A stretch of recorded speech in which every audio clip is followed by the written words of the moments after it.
automatic feature discovery through deep learning and learning from feedbacks. Which is this is called reinforcement learning. So this is the most general recipe for like learning intelligent behavior. When you don't know anything about the environment or what to make sense of about the observations, and it's basically inspired from how humans learn. So this would be the topic of our main focus today, and let's try to understand the deep learning from the example of this AI mouse agent that is trying to find a piece of cake in the maze as shown in the figure. So essentially, our agent first observes the environment. It has some sensors like the smell, touch, and vision sensors, but it doesn't know like how to interpret them for obtaining the cake, right? So because a lot of these systems need to be trained as the agent, or in our case, the mouse grows up, right? So basically, what the mouse does is like it takes like an action in this maze environment. And these could be, for example, go north or go south or go east or west, and it checks whether it has found the cake, right? And the idea is that based on multiple such interactions and experimentation, the AI mouse would eventually learn to look for the right signals for finding the cake in the maze. And essentially, this whole loop of seeing the right observation and extracting the right correct features from the observations, and then taking the correct actions towards maximizing some utility is what we are concerned about in this deep reinforcement learning framework. So, of course, we can extend this framework to the case where there are multiple agents in the environment, and they are like cooperatively learning in the system. We could think of this as a team of mice together searching for a piece of cake in the maze, right? And each agent will maintain like an internal state and get its observations and rewards and try to maximize the utility that it has. So the most general framework for modeling such learning problems is that of decentralized, partially observable Markov decision processes. Now that's a mouthful, but essentially it just captures all the notions of basically there being an underlying state, which is coming from a set of states that can be described, that are describing the environment. And essentially, we also have some set of agents which are acting in the environment, which will take some action from some action set U in our case. And essentially, what will happen is like as soon as our mouse takes an action in the environment state would change, right? Like for example, if it moves to the north, then the environment would be now corresponding to the mouse with the location in north, and so on and so forth. So essentially, the state would transition as soon as the mouse takes an action. And on this state transition, our mouse would receive some reward, which is given by the function R. And of course, it would be the case that the mouse is not able to observe the full maze, right? So this is like more like a top-down view of us, viewing the mouse from above. But in general, the mouse would have a very egocentric view where it would only observe like the immediately closed walls to it, and some smell receptors, and some other tactile receptors which the mouse has. So it might not have the whole information about the system. And so we abstract this using a function which will just give us a distribution over some underlying like observations which we can observe given the underlying state as. So I won't go too much into the formalisms today, because the goal is to like introduce you to the general idea of what reinforcement learning is, and what the problem of generalization is. So yeah, we won't go into a lot of details about the notation and the mathematical formalism of this in today's talk, in the interest of time and even expertise for getting to everyone. So the goal of the reinforcement learning problem is to maximize some utility which is given by these rewards which this mouse observes, right? And essentially this can also be equally posed in terms of like finding something called the optimal value function, or Q star, which essentially represents the discounted value of these returns as the mouse interacts with the environment.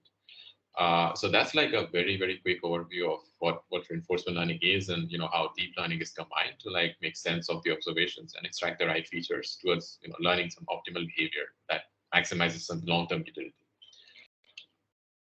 So Deep Parallel has been very successful in training state-of-the-art AI agents for narrow and very specific tasks. So if you have been following the media about AI, you might have heard of this news.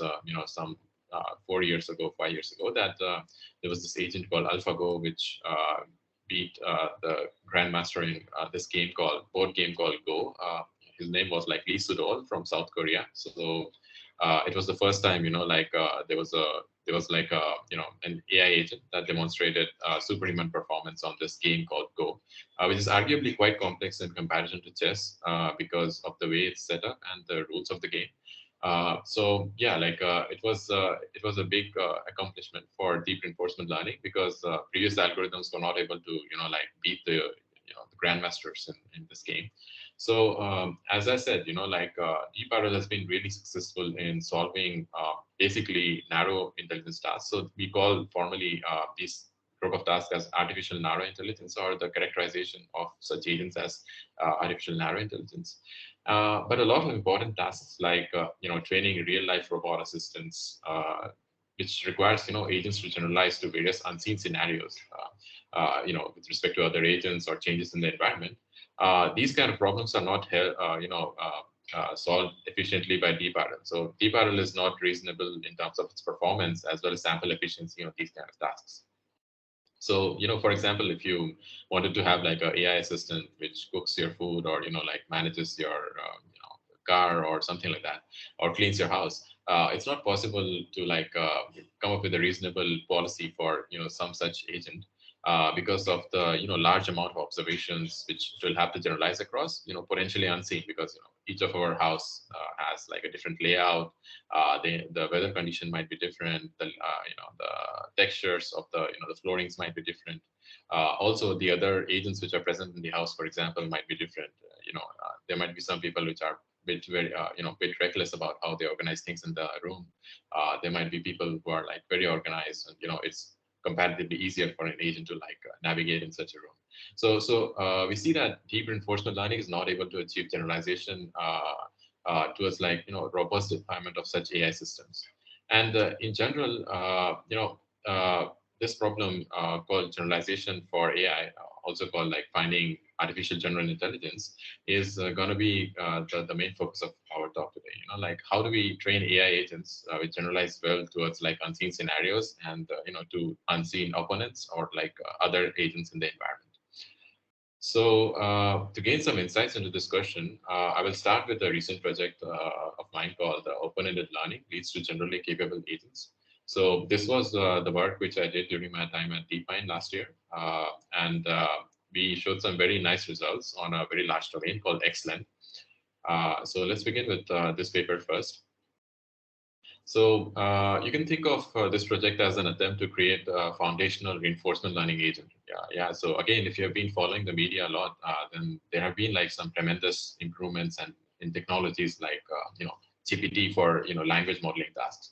But here we come with an important difference with respect to these kind of supervised settings, right? Because instead of using human data, which is hard to get at the scale required for the reinforcement learning regime, we used a new domain called XLand that focused on automatic generation of tasks and challenges for our agents by allowing full control over the task generation process. So this is something like procedural generation, if you will.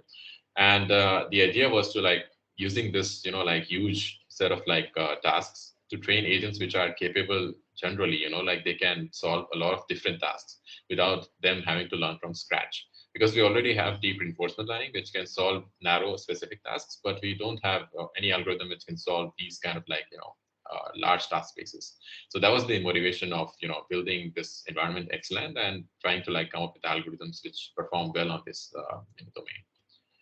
So in XLand, each domain is a combination of three components. So we have formally the world space, which describes the physical objects and the properties in the environment. So these also define the predicates, which will be used to support the goals of the agents, and also defines the overall layout of the environment. Then we have the game space, which defines what an agent should do in the world.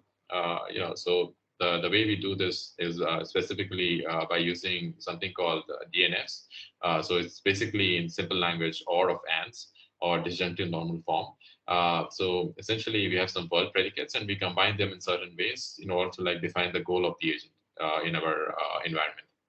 And the agent is rewarded whenever its game DNF is satisfied. So by satisfaction, I mean like whenever it evaluates true. Like this could be something like is the yellow sphere on the orange pyramid on the orange floor? And so if this predicate is true, and if this is the game of the agent, then it will be like rewarded with a one. Otherwise, it will be zero. So the third important component in Xland is that of co-players. So these are essentially these are essentially the other agents in the task, uh, each with its own like set of goals. And essentially, they help to add like strategic depth to the task because they introduce like multi-agentness and they follow their own like interests. And so the goal is to like for us to come up with agents that can generalize well to all three of these dimensions in the excellent space. So my work focus was mostly on the game and the co-player space. But yeah, like just to give you an overall view of what Excellent is, I also like discuss the other world aspect. So now let's look at an example of a game in Excellent. As I was saying, like it's essentially encoded in terms of a DNF predicate form. So in the pink box here, you see like a natural language description of the game. So here the game is very simple. It's called match a sphere and a cube. So essentially what the agent has to do is like pick a sphere and cube of the same color and bring them together. And it happens to be there are like two agents, blue agent and the red agent, as you see on the diagram here, and both of them have the same goal.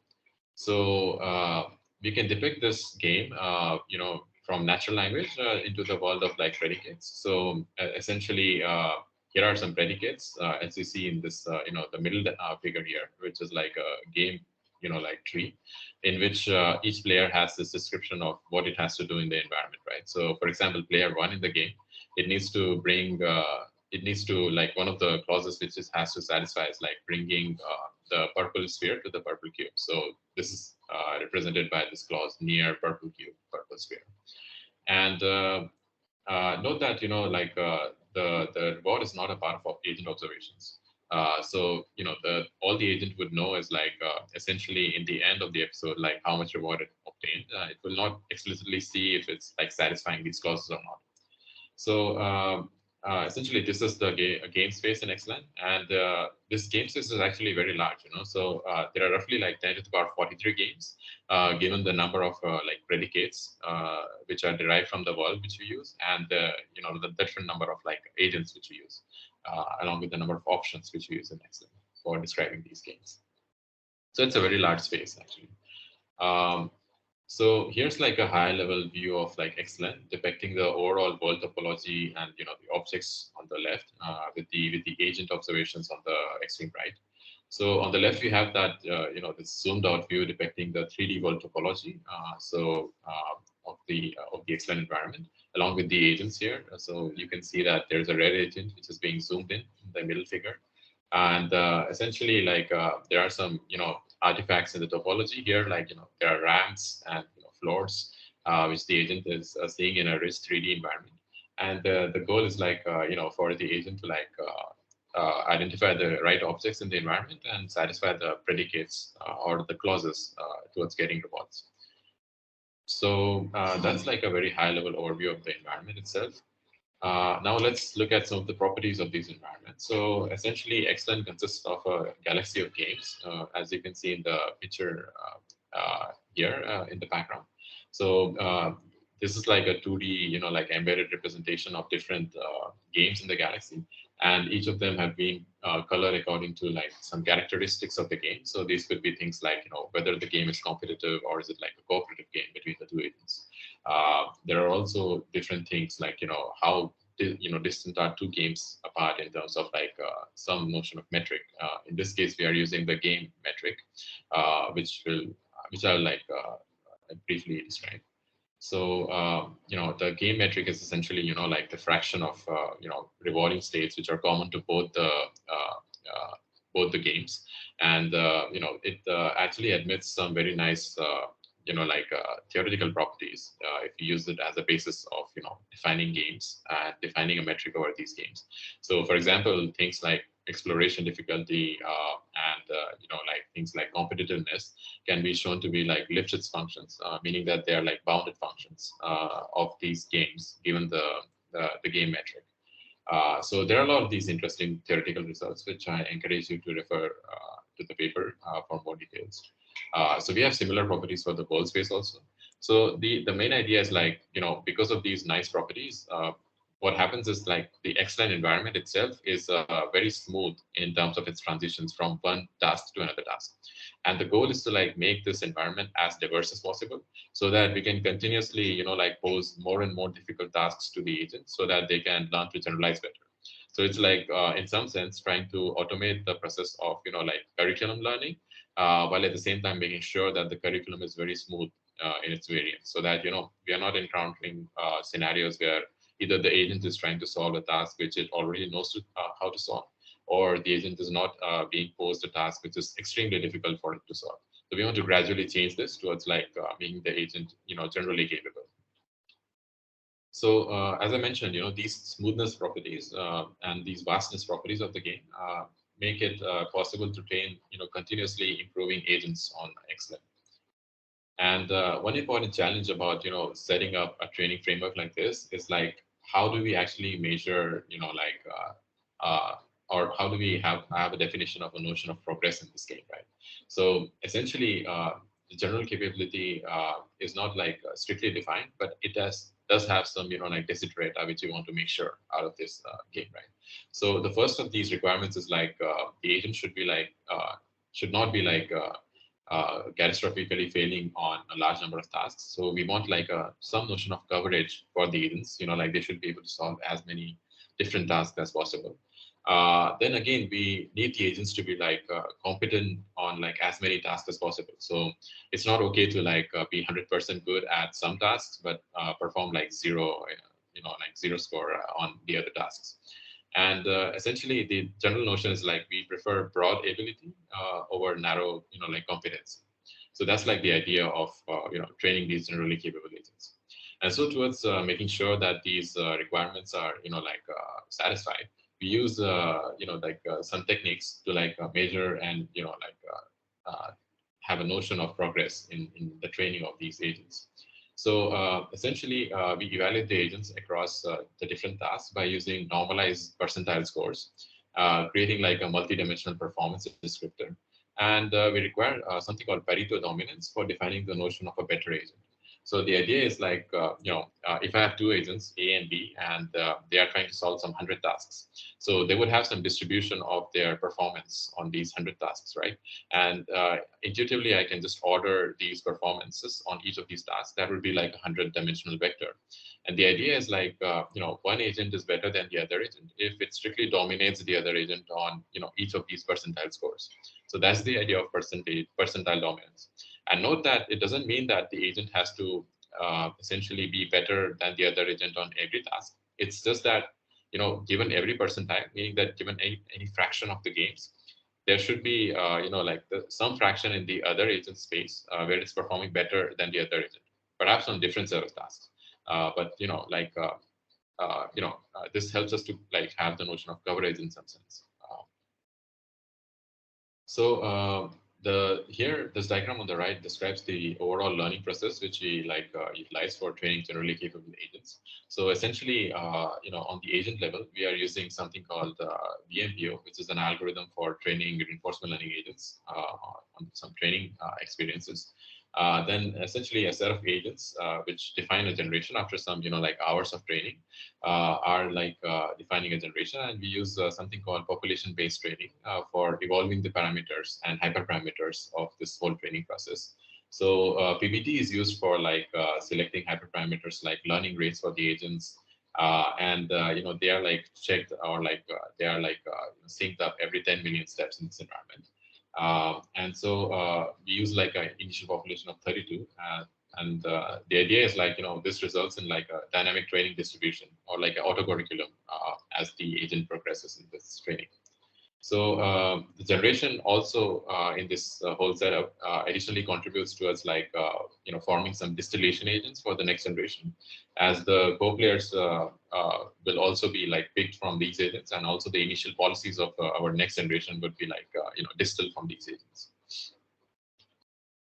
So this diagram here represents like the breadth of diagram of how the agents like evolve over the whole process of training. So we train for a large number of steps in our setup. So it's roughly like 200 billion steps that we train for the overall experiments. And you can see that initially this percentile scores are quite low across a large number of held out tasks. And as the agents train, you can see like a general increase in the volume under this volume under this whole evolution training diagram. And essentially the way to read this diagram is like you just look at the at a point in the x-axis and you see the corresponding point in y-axis. So essentially the agent for example in this diagram here is like agent is scoring at least 80% normalized score in 90% of the games for this particular point here. Like in general, we see that as the training proceeds, the agents are able to like spread out in terms of their performance, and they are able to improve their performance across a large number of percentiles. In addition to that, we also see that there's like an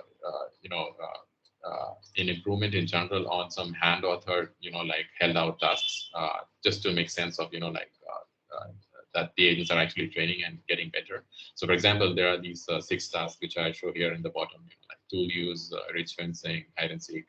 And you can see that as the training proceeds from 1 billion to like 152 billion, the agents are getting more and more rewards.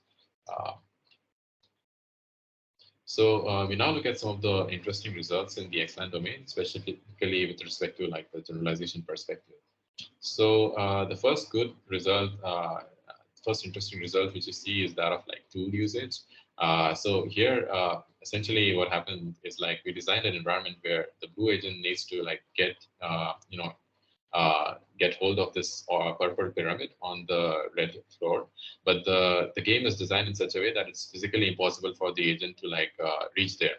So the idea is like the agent then has to come up with some like creative way to like make a ramp or like use a tool for like sliding this pyramid off in terms of like getting the access to the purple pyramid.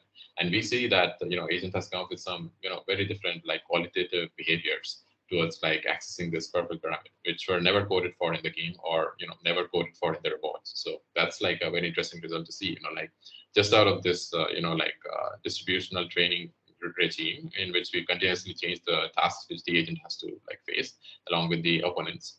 The agent is able to like generalize to like this kind of like tool usage behavior. Similarly, in this game of stop rolling. By the way, is the video playing for stop rolling? Actually, I think there might be some bug on my end. Video, it seems to be like playing, but not smoothly. We see frame by frame. Yeah. Oh, okay. Let's see if I can do something.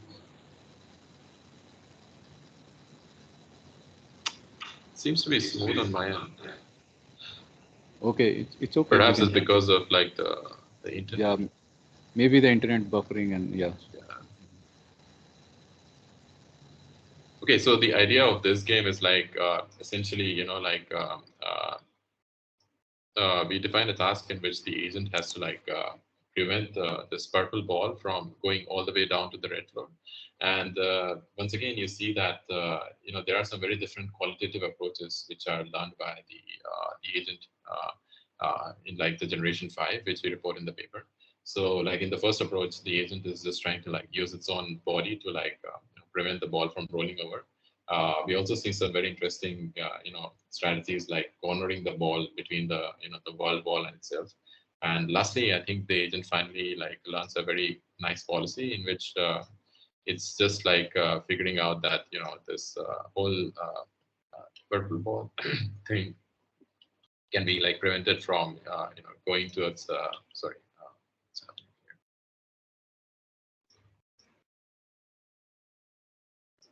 can be prevented from like going to the floor by just like putting like something like a purple board, between the ball and the floor. And so these are all like very different qualitative behaviors which we observe from the agent here.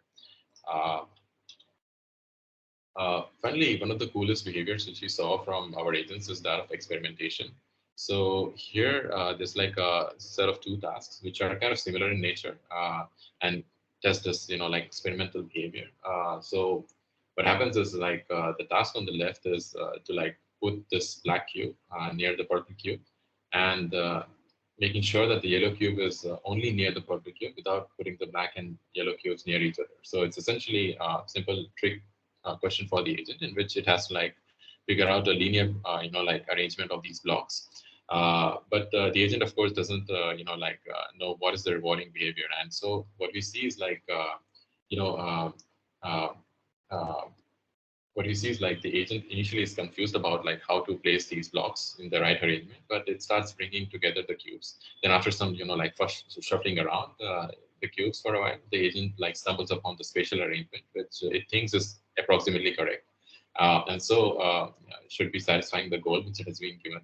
And note how the agent like kind of wiggles around the arrangement to inspect, whether it's a satisfactory arrangement or not. So this is very interesting, like in episode experimental behavior, which you observed in the agent. And we see like a similar scenario on the other, that right problem as well. So note that the agent does not perceive the reward, right? It's not being told what is right and what is wrong. So we have just given it a task which it has never seen before. And we see that it's trying to like experiment around and solve this task in the best way possible within the episode. So that's like a very cool, like zero-shot generalization or experimental behavior, which we usually saw for the agents. Our next inquiry was around, whether our agents can actually solve sequential social dilemmas. So for those who are not familiar with the concept of social dilemmas, so they are essentially like problems from game theory, where you try to test, properties of the agents. These could be things like, how cooperative an agent is or how competitive it is. And the idea is like we design tasks for our excellent environment, which are sequential. They're not just single state, as is the case in game theory. But the idea is like, how do we test for sequential social dilemmas and see for characteristics of the agents, like cooperative or competitive behavior, without actually, like programming them for either of them, right? So I think these are like interesting multi-agent experiments which offer a lot of like insights into whether an agent can generalize well to a range of different, opponents or a range of different co-players in the environment. They could have different characteristics, right? Like they could be competitive, or they could be predatory, or they could be cooperative. So that's kind of the idea of like testing these agents on. So the scenario, for example, here demonstrates a very simple social dilemma called no conflict. So here, agent 0, which is the blue agent, has two options to succeed. It needs to take the purple sphere to the orange floor, and the latter is like, puts it into a conflict with the other agent whose goal is to take the, like the purple sphere, but to the gray floor. So alternatively, what the agent blue can do is like it can either go for a completely different like option. So basically, it can take the purple sphere to the orange floor as well. So essentially, we see that the agents learn to like avoid conflict as we train them. So here you see the training process for the agents across like 13 checkpoints. So we trained them for like 150 billion time steps, and we collected like 13 checkpoints of the agents. So what we see is like as the training proceeds, the agent become more and more like conflict aware with respect to the self. But at the same time, like the agents demonstrate a sense of, underestimating some unseen stronger opponents from the future, and are thus a bit reckless, as the plot shows here in the blue lines. So you see, I think these are very interesting results because they tell us that the agents are demonstrating some sense of identifying the opponents using like strategies similar to itself, and they react more cooperatively with those agents essentially. And we do have some more interesting results in the paper on like SSD results. So yeah, I highly encourage you to check those out. Finally, we found something which was kind of like a bottleneck in most of our like cooperative games. So essentially, what we found is like in many of these cooperative scenarios, the agent, would be a bit pessimistic about the other co-players. For example, in this cooperative task, which asks the agent to like collect a bunch of objects together, and the goal is the same for both the agents, right? So what we see is like even though the task for both the agents is the same, we see some unexpected, behavior of the agents in which they tag each other. So they transport or like teleport each other, uh, thinking that they're like enemies or like enemy agents who are trying to distract them from the goal. We saw this in general in the agents in generation 5, as they tend to be like really pessimistic about the co-players. And this may partially arise from the fact that the competitive scenarios also have a very clear training signal in our curriculum training. But in general, we found that there was no notion of like the agent being able to tell the intentions of the other agent, which was like a major cause for like these kind of like non-cooperative behaviors even in cooperative games. So to fix this, essentially, I got interested if we can use some ideas from like the theory of mind, kind of like works in which you try to understand what the other agents in the environment are trying to do in the environment. So these could be like the goals or beliefs or intentions of the other agents. And here in the excellent environment, I essentially designed an agent which was trying to model the intents of the other co-players in the environment. So the idea was like if the player can guess what the other player is trying to do, then it can perhaps condition its policy more meaningfully towards better accomplishing the goals. So this diagram here just briefly represents like the network modifications and changes which were done to like train the resulting intent prediction agent. And I think the more important question was like how does or whether the prediction of the opponent goal actually helps. And we saw that the answer to this question was a very affirmative yes. So here we see that there were drastic improvements on some of the held out like cooperative tasks, for which we saw that the green agent, which is actually able to like model the intent of the other co-player, performs much better than the orange agent, which is not modeling the intentions of the other player. We see similar improvements on even competitive tasks. So, for example, this task called King of the Hill and Solve the AGI. These are two competitive tasks in the held out environments. And we saw that there are like drastic improvements on these tasks as well. And in general, in terms of the percentile scores also, we saw that the intent modeling agent is able to perform much better, especially on like the harder percentiles of the games. So that was like a very, nice to see that the intuition was actually like, shown true in these like, complex environments by just like modeling the agents. By the way, here are some of my favorite plays from the intent predictor agents. So I call this one John Wick's getting John Wick. So essentially here the goal of so this is essentially like a rock paper scissors environment, which is which is like encoded by using like the cubes of different colors. So the idea is like our blue agent, which is the intent modeling agent, it's holding the purple cube, which means it's holding a rock. And the idea is like it's preventing the other agent, the red agent, from accessing the black cube, which in our case is the paper. So what happens is as soon as the red agent is like spawned in the environment, the blue agent just stacks it and resets its position. And so it's like trying to prevent it from reaching the black cube. And it has like inferred all of this just by observing the red agent's behavior in the game, right? So it's just trying to see where it's going, and it knows that this red agent is trying to go for the black cube, so it automatically infers this intent, and it's able to like reset its position. Yeah, it's just like a very fun, retaliation of our new intent predictor agent for this aggressive John Wick agent.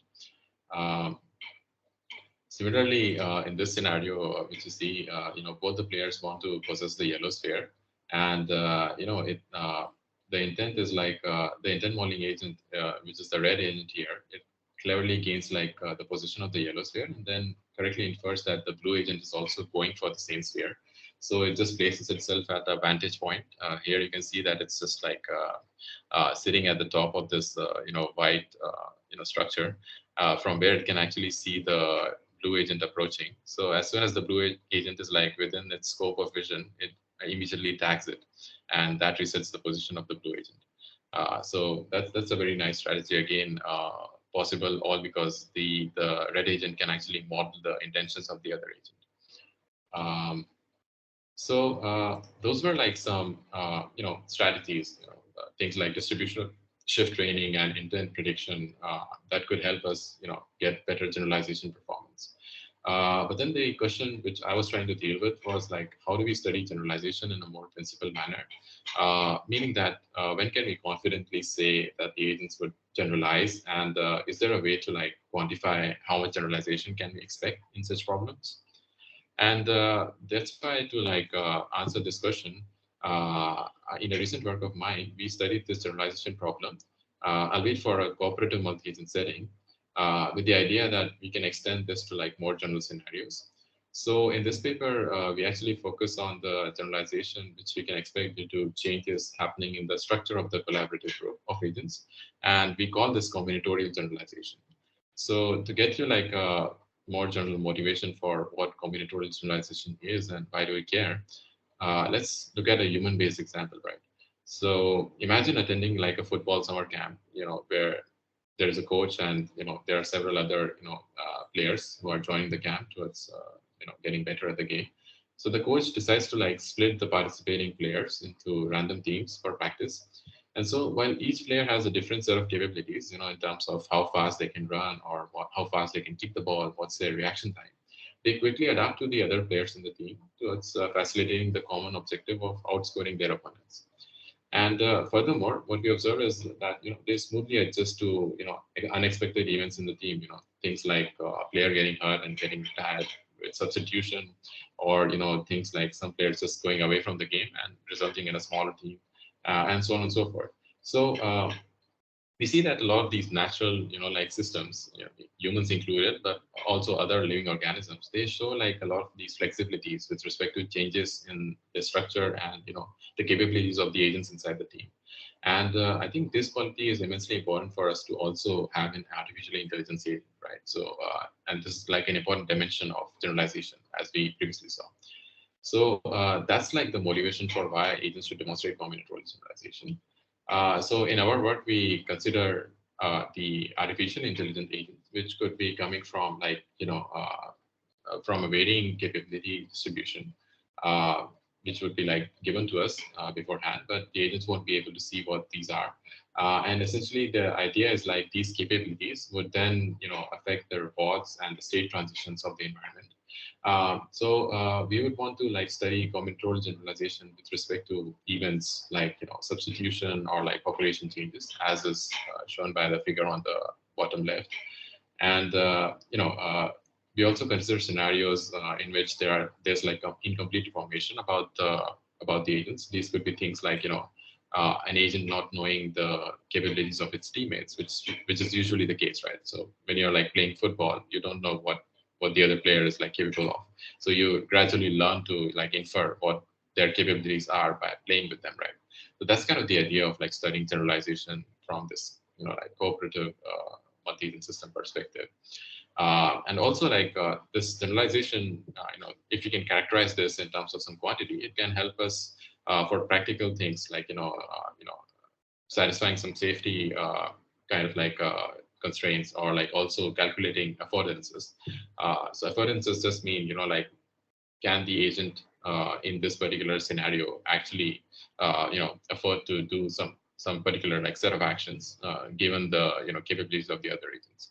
So these are all some very interesting implications of being able to generalize better in these kind of scenarios. And of course, they also help us like inform better algorithms, design better algorithms towards like being more sample efficient.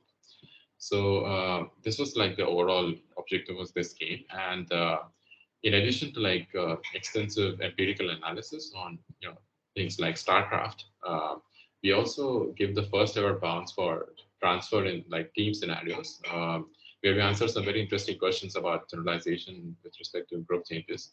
For example, here in the slide, you see two of these theorems. How much generalization can you expect when you actually pick a optimal policy, which is learned on one particular team and directly use it for agents in another team. And similarly, what happens when essentially one policy which is trained on team X is, uh, different from the other team which has trained on a composition Y. So these kind of very interesting questions have been answered in this work. Things like what happens to the optimal policy and the optimal performance when the population decreases and increases. And the good part about our results is like all these results are agnostic to the policy search method, meaning that it doesn't care about the underlying algorithm being used for searching the optimal policy. So I highly encourage you to check out this paper also for more interesting results. So there are some more interesting generalization threads which I am working on currently, but I would be happy to discuss. But in the interest of time, I would like to stop here for questions. And yeah, of course, like you can also send me those questions by going to my website and looking up the email details. So yeah, thank you for listening to the talk. And yeah, hopefully if you have questions, we can discuss them now. Yeah, thanks Anush for the talk, and you made it a little bit easier for students mostly. So yeah, so I would request if any of you, if you have any question for Anush, then you can ask now.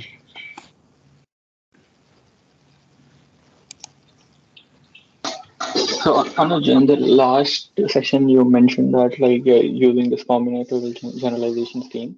So, in that, you are increasing or decreasing the number of agents in the environment. But like in mostly StarCraft environment, the training that is happening is CTD based training. So, like, how are you managing these when the number of agents are changing? Yeah, so I mean, so you can just have these decentralized policies play out in the evaluation setup, right? So it's just like setting one of these agents to be like dead right from the beginning, right?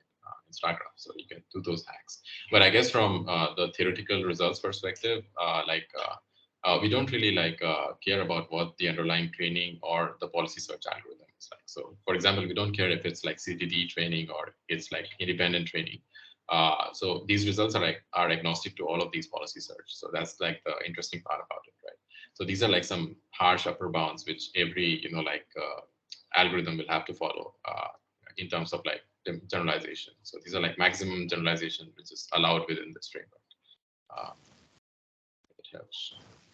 Got it, got it. Okay, so basically, like the theoretical bounds are interesting contribution from this paper, like because like if you're training in a CTD based scenario, like we shouldn't be expecting any kind of generalization from the trained policies, even if we evaluate it in decentralized manner, because like they are having a centralized value function, so they are obviously uh, conditioned on their team's behaviors.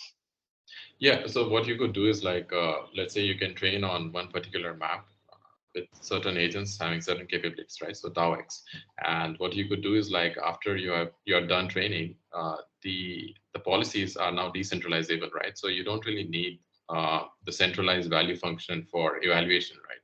So you can evaluate these onto some other team composition, right? You could just lift those policies and apply it to some other agents, like some team which is consisting of some other agents in composition. And these results then concern, what would be the performance of this lifted policy into this new map. So that's the question which is being answered here. Um, that makes sense, right? So we don't care about like what particular details the algorithm has, right? Like if it's capable of generalization or not. We are just saying that, this is the maximum amount of generalization which any algorithm which you come up with is going to be able to afford, right? So it won't be able to exceed this amount of generalization is what we are trying to say. Got it, got it. Okay, thanks. That was a great talk. Hello. So Anuj, my question was that you model this intent, right? So how do you can there be other intent other than consensus and competition? Can there be other such form of intents? Yeah, so I mean, so okay, this perhaps an echo, and yeah, okay, so now it's better. So I guess the idea of modeling intents is to have a more broad perspective of like modeling the minds of the other agent in general, right? So essentially, intent is what is just like the immediate goal or like the episodic goal of the other player, right? But in general, you can model much more, like complicated things about the other agent, right? For example, you can model more meta properties like, is the other agent a very aggressive agent? Like, is it a very risky agent, meaning that, if there are only low probability of success, will the agent actually go for, go for trying to like accomplish the task? And so these all meta characteristics, they form like a larger hierarchy of things like, what are the beliefs of the other agent about itself, what its overall objectives are, not just the episodic goals. So there's like a multitude of like intents which you can model. There's also things like common knowledge between you and the agent which you can infer, right? So for example, things like beliefs which the other agent has about you, then you can reason about, given that the other agent has like beliefs about me already, then given that it's like behaving in a particular manner, what can I infer about it, right? So all of these like circular questions, recursive questions, they all form like a belief hierarchy which you can then model, right? So in here, I was just looking at one particular kind of belief, which was like essentially what is the goal of the agent. So that's like a very simple belief to like predict, given its like trajectory. But of course, you can again start asking about deeper and deeper beliefs of the agent about the environment. But that is again like bottleneck with respect to the complexity of the agent itself, right? So if the architecture which is being used by the other agent is not very deep, you will perhaps not be able to like get a lot of like bang for your buck for modeling all these complicated behaviors. So that's like the underlying like trade-off essentially.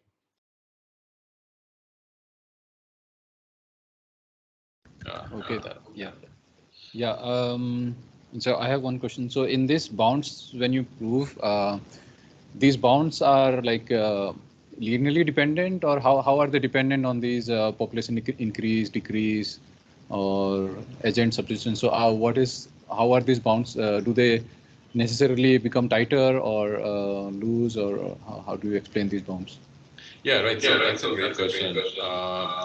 So the thing is, like, we assume like a model in which we try to like model the rewards and transition function as some the underlying capabilities.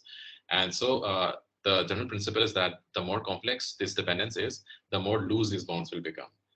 Because initially the way we do this is by linearizing these bounds. So let me just quickly come up with yeah, okay. So essentially, we just assume like a reward kernel, which is affecting, by affecting the underlying rewards by taking in the capability and the state representation, right? So the state representation can be like arbitrarily complex, and of course, it's like complete in the sense that you can have one hot encodings for the state, so it can represent every reward.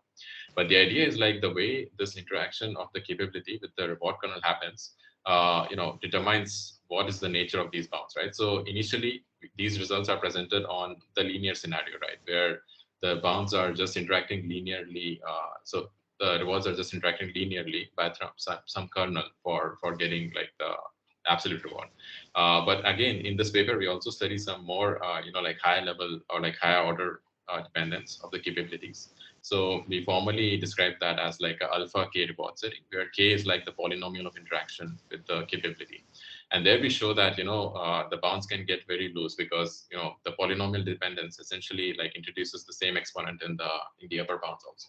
So these bounds are like tightest for like the linear case, which we present in the main text. But in the paper, we also discuss like these interesting scenarios when they can be like higher order dependence of capabilities on their boards and the underlying transition functions. So yeah, kind of like addresses that your question. Okay, and I have a generic question for students' point of view. So when a student wants to work in this area, then what are the steps they can take in terms of training? So apart from, let's say, BTech degree in computer science, after that, what are the steps they are supposed to do to work on these type of problems? Yeah, so that's a great question. Usually, like like reinforcement learning is something which like students get access to after having done like some, one or two courses which are core machine learning courses, and then they, there's like an advanced topic there. So I would suggest that once have like a strong, like programming foundation and some idea of like machine learning methods, which are, coming from the supervised and unsupervised kind of like problems. And once you have a good knowledge of that, then you can start, like essentially trying to code up these algorithms for RL. Like there are some very nice books which are available at all ends of the spectrum, right? So there are some simple books like Sutton's book, which gives like a very easy introduction to reinforcement learning, and you can straight away like start hacking the algorithms and codes. Or if you want to do like some serious theory, like trying to prove some bounds and things like that, there is also like a very detailed book. Essentially coming from people in the optimization literature, because this problem is a very old problem, right? So reinforcement learning kind of like took a rebirth when there was like this deep learning revolution. But in general, this problem is a very old problem studied in the optimization literature. So it's known as dynamic programming in that community. And by dynamic programming, yes, I do mean there are some relations with what you study in this introduction to algorithms course, what is dynamic programming using these overlapping substructures. But in general, it's a very specific reward optimization problem in the optimization literature. So definitely like, we can go into great details in theory of these methods as well. So I would say like, depending on what your inclination is, there are a lot of resources which you can access these days, or either ends of the spectrum, right? If you want to do a lot of experiments and those kind of things, then there's even like a lot of like free compute available to you from things like Amazon or like Google Cloud, which you can use for like at least trying out these baselines and replicating the results from previous papers. So that's a good way to like understand the details of the algorithms, because one thing which is like particularly important is like, is the minor details in these algorithms and how you tune them, which leads to a big, change in performance of the RL agents. So R is like one of the most volatile kind of like fields, because it's very hard to like, figure out what's going on because of its like iterated nature. You're trying to like maximize some long-term utility, and that's why it's very hard for you to analyze what happens when I run a particular algorithm in terms of how will it accumulate the rewards. So I think a lot of training needs to be done to understand correctly, what might be the problem and debugging your code. I would say like, things like supervised learning are much easier than reinforcement learning in general, even for like setting up the experiments and analyzing these things. So I would say, a principled approach in which you pick one of those flavors which you want to do, and like, start from like simple problems would help you a lot in like knowing more about this field. Yeah, I think you kind of explained. So it seems like if someone wants to work in this, then there seems to be a lot of intuition that should come, and that will come from a lot of practice and I guess so. And how often you go to theory and then back to algorithms, Python coding? How do you like kind of balance between this? Let's say you have intuitive ideas, so you will go and directly do some coding experiments and see for yourself, because sometimes theory doesn't necessarily lead to what you may expect in practice, right? That's right. Yeah. So as I mentioned, like it's very hard to like actually make the theory work in reinforcement learning. So for example, one of my previous papers at ICML was called Tesseract. So the theory was like very very impactful once I developed it, in terms of the gains which I could like prove for a model based framework. But then in practice, it's very hard to like make sure that everything is working right, and that required a lot of like going back and forth, trying to identify what exactly was going wrong. Like it could be like the gradient term is like blowing out of proportion, or it's about like learning rate is too high, or things like initialization is very bad. So you have to like fix these problems one by one. It takes a lot of patience. That's why I say like reinforcement learning is much harder than like supervised learning and unsupervised learning in general, right? Because the latter is like I think it's like a blue sky, and you can do anything you want, right? And it's still reasonable. But in reinforcement learning, you're trying to like solve a concrete problem, and even if you have a great theoretical idea, you'll have to like practice a lot towards understanding the fine details to make it work. For me personally, the approach has always been to like develop a theory first, because that's how I understand things. And deep down, I believe that, if we have a theoretical understanding of the topic, then we are better informed in terms of like searching the right algorithm, right, given the problem. Whereas the other approach in which you just like, treat it as a black box and throw different algorithms and try to like tweak the algorithms towards better success. I don't think it's a very successful approach in the long run, because RL is like very compute heavy field, right? So for example, the results which I showed you, they are only possible at like big companies like DeepMind or Google or Amazon, things like those. So a normal lab cannot do these experiments on such large scales, 200 billion time steps of the environment. So the idea is that you should have like a very strong theoretical understanding to like actually get the right intuition for the right algorithmic change. At least that's what my approach has been throughout the PhD. Although I've seen other people do it differently and still get some results out. Yeah.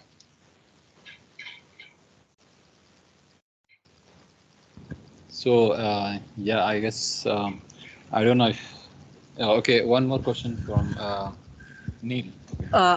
So I wanted to know how slow is this intent modeling? Like, if we consider a two-player game, so why should I opt for intent modeling when I can do some weighted, Newton method of consensus and competitive terms?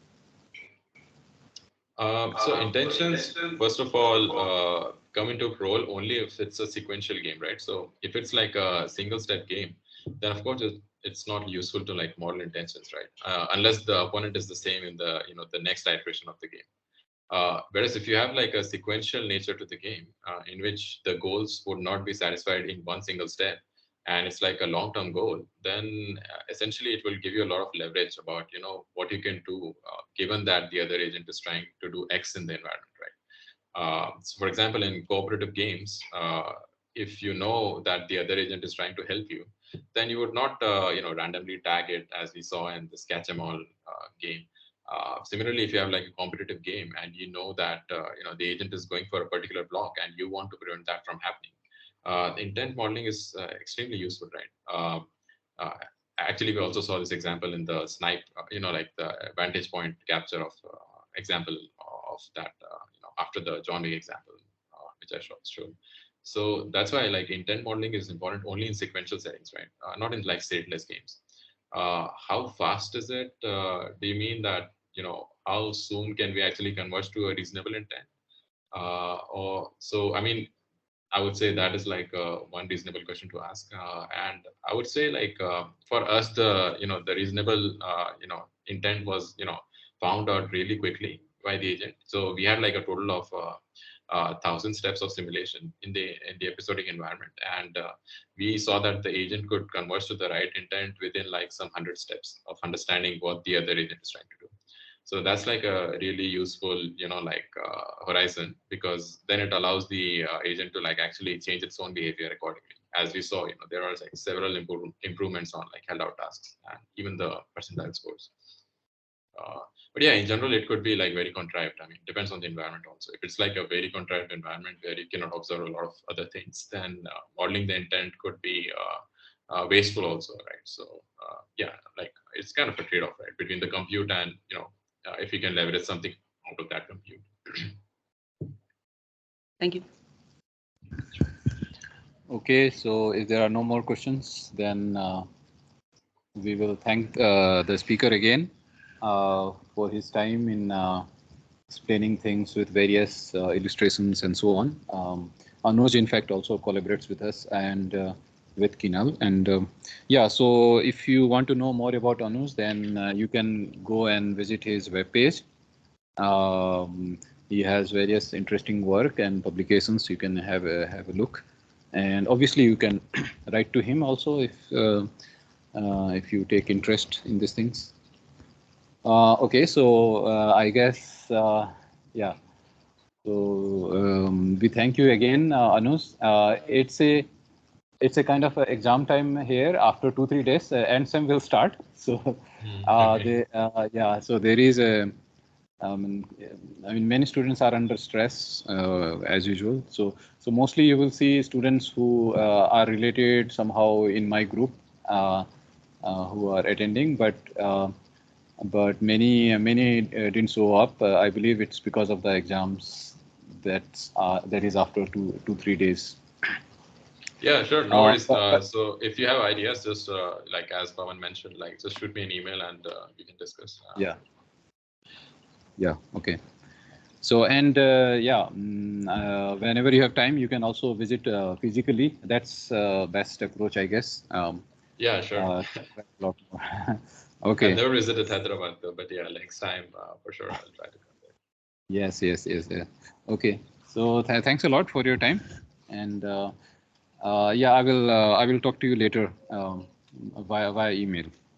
Sure. Yeah. Thanks everyone, and yeah, see you later. Yeah. Bye bye.